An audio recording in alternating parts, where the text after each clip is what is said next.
አደይ ድራማ ክፍል 40 ተለቋል ማለት ነው። እንግዲህ ዴቭን ሊወጣ ነበረ ቤት ውስጥ ለቆ አደይ ካላፈቀረችኝና ካልወደደችኝ እዚህ ቤት መውጣት አለብኝ በማለት እንግዲህ ቤቱን ለቆ ሊወጣ ነበረ። ነገር ግን አደይ ከኔ ጋር መሆን ትችላለህ፣ ላስብበት፣ ተረጋጋ፣ በእኔ ምክንያት እንድትወጣ አልፈልግም በማለት እንግዲህ ከሚሄድበት ቦታ አስቀርተዋለች ማለት ነው። አሁን አደይና ዴቭ መቀራረብ ጀምረዋል፣ ማውራት ጀምረዋል። ስለዚህ አደይና ዴቭ ከዚህ በኋላ የመጣመር ቻንሳቸው በጣም ከፍተኛ ነው። ነገር ግን ፍቅር አሁንም በአደይ ላይ ስቃይዋን ማብዛቷን ቀጥላበታለች ማለት ነው። እንግዲህ ውሃ ሙቂልኝ በማለት ውሃ ስታሞቅላት አደይ እግር ላይ እጇ ላይ ደፍታ እንግዲህ በቁስል እንድትሰቃይ እያደረገቻት ነበር። ይህን ያየው ዴቭ ነበረ በጣም ተቆጥቶና ተበሳጭቶ ሁለቱም ይቅርታ እንዲጠይቋት ይህን ነገር ድጋሚ እንዳታደርግባት ካጠገቧ ድረሽ እንዳይሉ ቃል አስገብቷቸዋል ማለት ነው። ስለዚህ ሊዲያና ፍቅር ከዚህ በኋላ አደይን ይነካሉ ወይስ አይነኩም? ፍቅር ከዚህ በኋላ አደይን ማሰቃየቷን ትተዋለች? እንግዲህ ይባስ ብሎ እንግዲህ ዴቭና አደይ ሄደው ነበረ ወደ ውጭ ወደ ሆስፒታል ወስዷት ነበረ። የመጨረሻ እብድ ሆናለች ፍቅር ማለት ነው። በሌላ በኩል ለምለምና ኤላ እንግዲህ ተለያይተዋል ማለት ነው። በመለያየታቸው ሊዲያ በጣም ደስ ብሏታል። ለምለም ከቤት ወጥታለች፣ ኤላ ደግሞ ከሀገር ሊወጣ ነው ማለት ነው። ሊዲያ በመለያየታቸው ደስ ቢላትም ነገር ግን የሷም አይሆንም። ከዚህ በኋላ ለምለም ከነ ኤላ ቤት ከነ ዴብ ቤት እንድትኖር ለዴብ አደራ እየሰጠው ነበረ። ነገር ግን ለምለም እነ አደይ ቤት ኖረሽ ማለት ሌላ ከፍተኛ የሆነ ሶስተኛ ዓለም ጦርነት ነው የሚከሰት ብዬ ነው የማስበው። ምክንያቱም ለምለም እና ሊዲያ በጭራሽ አይግባቡም። ነገር ግን ለምለም እነ አደይ ቤት ሄዳ ነበረ ለመጠበቅ ቻው ልትላት ነበር ሄደችው። አደይ ስለሌለች እንግዲህ ፍቅር አስወጥታታለች። ኮተትሽን ይዘሽ ውጭልኝ በማለት እንግዲህ ቤት እንድትወጣ አድርጋታለች። ቤት ወጣ እንግዲህ ሜዳ ላይ እየዞረች ነበረ። ዴቭ የተሰጠውን አደራ ከዚህ በኋላ እንዴት ሊወጣ ይችላል? ለምለምንስ እንዴት ነው ሊያገኛት የሚችለው ማለት ነው። በሌላ በኩል አደይን እንግዲህ እነደመቀ መንገድ ላይ አግኝተዋት ነበረ። ከዴብ ጋር ፍቅረኛሞች ልትሆን መንገድ ጀምራለች አደይ። ነገር ግን ያኛው ፍቅረኛዋን ንጉስ ሁሌም እሷን ማየት ስለሚፈልግ መንገድ ላይ አግኝተዋት ነበረ። እንግዲህ ከእንደስካሁኑ በፊት ያግቷታል ወይስ ደግሞ ምን ሊያደርጓት ይሆን አደይን የጠሯት? ሰላም እንዴት ናችሁ? ደህና ናችሁ? በጣም ደህና ነኝ እግዚአብሔር ይመስገን። እንግዲህ ዛሬም በአዲስ ነገር ከቻሳ ብያለሁ። እንግዲህ አደይ ክፍል 40 ዛሬ ተለቋል ማለት ነው። በ41 የሚፈጠሩትንና በክፍል 40 የተፈጠሩትን እናያለን ማለት ነው። ክፍል 39 ላይ ዴቭ እንግዲህ ከቤት ወጣለሁ ብሎ ቦርሳውን ይዞ ተነስቶ ነበረ። ይህን ሲያዩ እንግዲህ ፍቅርና ሊዲያ አደይ ላይ እያፈጠጡባት ነበረ። በአንቺ ምክንያት ነው ከቤት የሚወጣው፣ ለአንዲት እድሃ ብለን ወይ ቤት የምትወጣው፣ በሷ ፍቅር ምን አስነክታ ነው የሚል ጥያቄዎችን እየጠየቁት ነበር። አደይም እንግዲህ ላስብበት፣ ተረጋጋ፣ እንድትወጣ አልፈልግም፣ ቤትን ትተህ እንድትሄድ አልፈልግም፣ ካላንተ ማንም የለኝም፣ እኔ አንተ ሄደህ እዚህ ቀረው ማለት መከራዬና ስቃይን የሚበዛው ባርኮት እንኳን ቢኖር ይሻል ነበር። ነገር ግን እሱ ሳይኖር ብቻዬን መሆኑን አልፈልገውም፣ ስለዚህ ላስብበት አትሂድ በማለት እንግዲህ ዴቭን ከሚሄድበት መንገዱ አደይ አስቀርተዋለች ማለት ነው። በመቅረቱ ፍቅር ደስ ቢላትም ነገር ግን አሁንም ቢሆን አደይ ላይ ስቃይዋን እያበዛችባት ነው ማለት ነው። የተለያየ ሴራ ልክ ካሁን በፊቱ እንደምታደርገው ውሃ መድፋት፣ እጇ ላይ መደብደብ፣ መስደብ፣ መዝለፍ በጣም ብዙ ነገሮችን እያደረገች ነበረ። እንግዲህ ፍቅር ያልተገባ ነገር እንግዲህ ውሃ ሙቂልኝ ብላ ነበረ እግሬን ጠብኝ ብላት ከዛ በኋላ እጇ ላይ ውሃ እንዲደፋባትና በቁስል እንድትሰቃይ ያደረገቻት።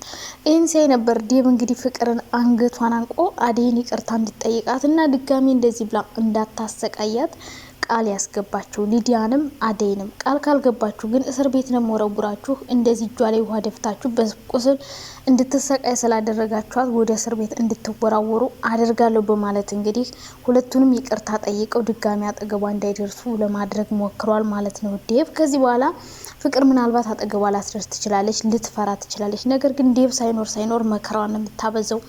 ለምለም አሁን እዛ ቤት መኖር ከጀመረች ሌላ ጦርነት ሊፈጠር ነው ማለት ነው። ፍቅር ለምለምንም አደይንም ማየት አትፈልግም። ነገር ግን አደይ እዛ ቤት እንድትኖር ደሞዝ በየወሩ እንደሚልክላትና እንዲከባከብለት ለዴቭ አደራ እየሰጠው ነበር። ማን ኤላ።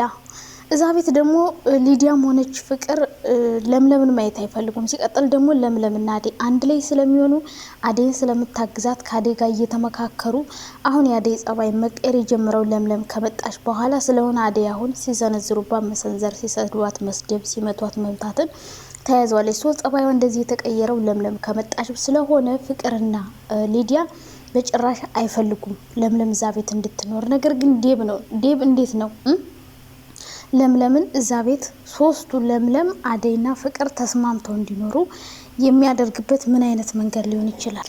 እነዚህን ሶስት ሴቶች እንዴት ነው አስማምቶ በአንድ ቤት ሊያኖራቸው የሚችል? በጣም ከባድ ነው። ኤላ እዛ ቤት ከወጣ ከባድ ነው። ሊዲያን ምን ልታደርጋት እንደምትችል ለምለም ጋር የሚጋደሉ ይሆናል። ለምለም ግን እዛ ቤት እንድትቆይ ዴቭን ሳያገኛት ጠፍታለች ማለት ነው። እንግዲህ ለምለም የት ልትሄድ ትችላለች? ተመልሳ ሌላ ሰው ቤት ትገባለች ወይስ ደግሞ ወደ እናቴ ቤት ማደሪያ ስታጣ ትመልሳለች? ምን የሚፈጠር ይመስላችኋል? ኤላ ኦልሬዲ ከሀገር ሊወጣ ነው። ለምን አትረጅኝም? ተረጅኝ፣ ከአባቴ ትእዛዝ ውጭ አልወጣም፣ በአባቴ አትምጭብኝ እያላት ነበር። እሷ ደግሞ አባቴ ያለን ነገር ሁሉ አድርግ፣ እንደፈለገ መሆን ትችላለ ብላ ነበረ ቦርሳዋን ይዛ ወደ እናቴ ቤት የሄደችው። ፍቅር ደግሞ አስወጥታ ልካታለች ማለት ነው ወደ ውጭ።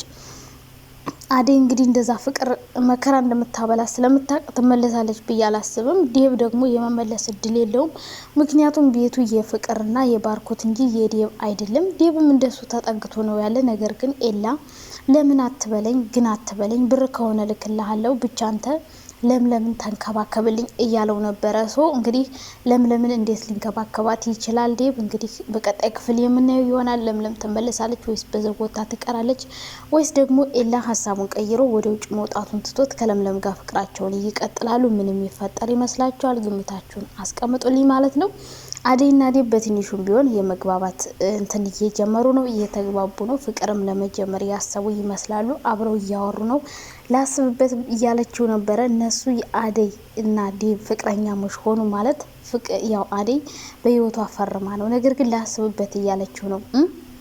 ላስብበት ካለችው ያው ፍቅሩን ትቀበላለች ወይም ደግሞ ከዛ ቤት ትወጣለች። በመጨረሻው ፓርት እንዳያቸዋት ደመቀንና ንጉስን አግኝታቸው ነበረ።